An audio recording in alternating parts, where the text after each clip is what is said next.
welcome to the third video. In the previous video, I talked about evolvable axioms. I compared compared a simple axiom, for instance, the axiom that a straight line passes through any 2 points. So that is an axiom in Euclidean geometry. I tried to compare that to a very simple musical theme,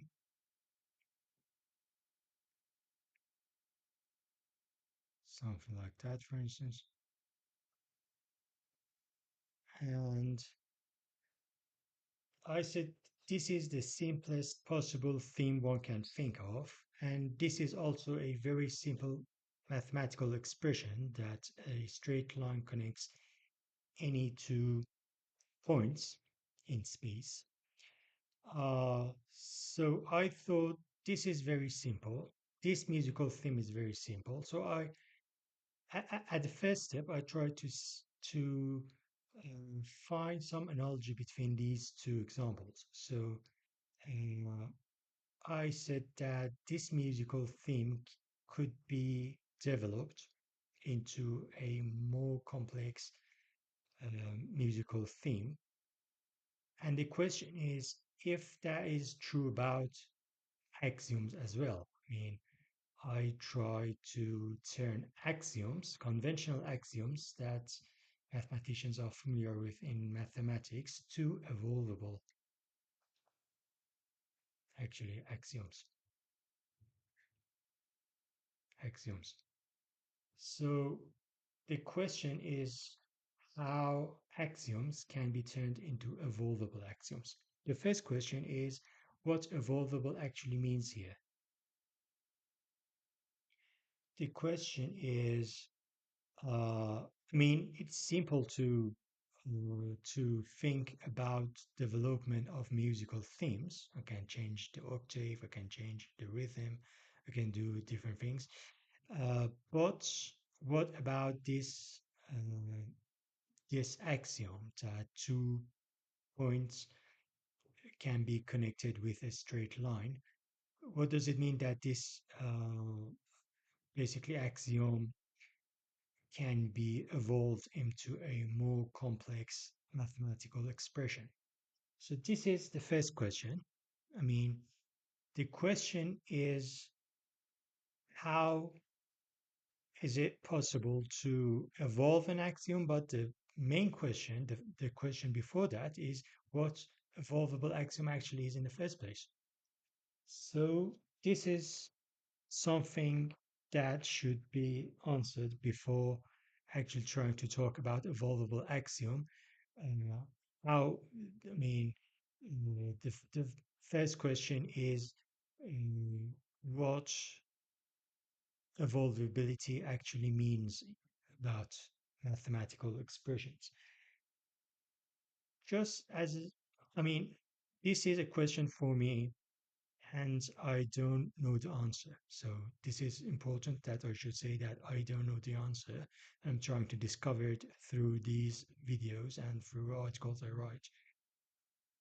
But the first thing that I can think of is that imagine this is the space, this is the universe, and I try to come up with a mathematical structure that describes this universe.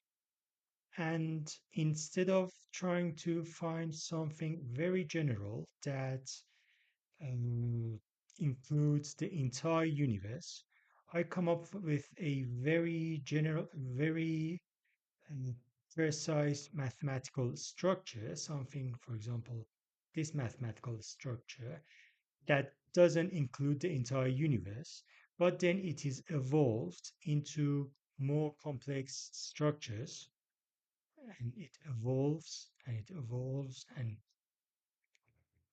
eventually it includes the entire universe. So this is the first thing I could think of when I was thinking about evolvable axioms, I said, okay, let's think about a mathematical structure that is not general, something like a statue, something. So this is a stone, for instance. This is a stone or something, and then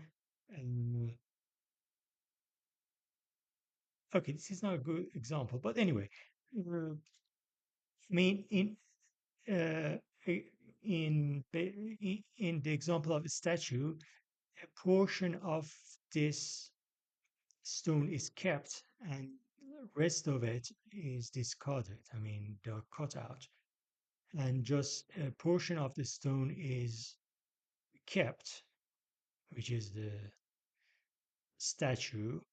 And the same thing can happen here. For instance, a very specialized type of mathematical structure is here, and then it evolves and it evolves and something like that. So this is the first thing I could think of when I was thinking about evolvable axiomatic structures. But if that is true, I mean, if I can actually think about some mathematical structure that evolves, then how can I construct that? I mean, how can I construct this base, the core of my musical construction, that it's eventually evolves into a more complex mathematical structure? How can I actually start with this mathematical structure? How can I construct it? What is the foundation of this mathematical structure which evolves into this more complicated structure here? So I thought maybe this uh, this structure here is based on evolvable axioms. The thing the thing that is important is that in this series, I'm trying to discover the question alongside the answer. I said evolvable axiom is very actually uh, ambiguous, and it doesn't mean what evolvable axiom actually means. And to be honest, it's ambiguous for me as well. So I'm trying to discover the question alongside discovering the answer. I mean, sometimes we say, okay, this is x plus x2 plus, I don't know, something, and equals something, 3, and then, okay, the question is find x. The question is clear, and the what you're trying to find is clear, and then you find some strategy to actually discover what x is. But in my example here, I really don't know what the question is. When I say evolvable axiom, it's really very ambiguous for me what evolvable axioms actually mean. But as I'm understanding what evolvable axioms actually are, alongside discovering the question, I actually I try to find the answer as well. So I try to find the answer alongside discovering the question. So these two evolve at the same time. So this is the question evolves as the answer is being generated or found, something like that. So this is important, and you should consider that when you watching my videos. I don't know what the answer is. I don't know what the question is, and I try to discover the question. And as I'm trying to discover the question, I'm trying to discover the answer as well. So yeah, uh, thank you for watching this video. This was the third video, and in the next videos, I will try to talk about new things. Yeah, thank you.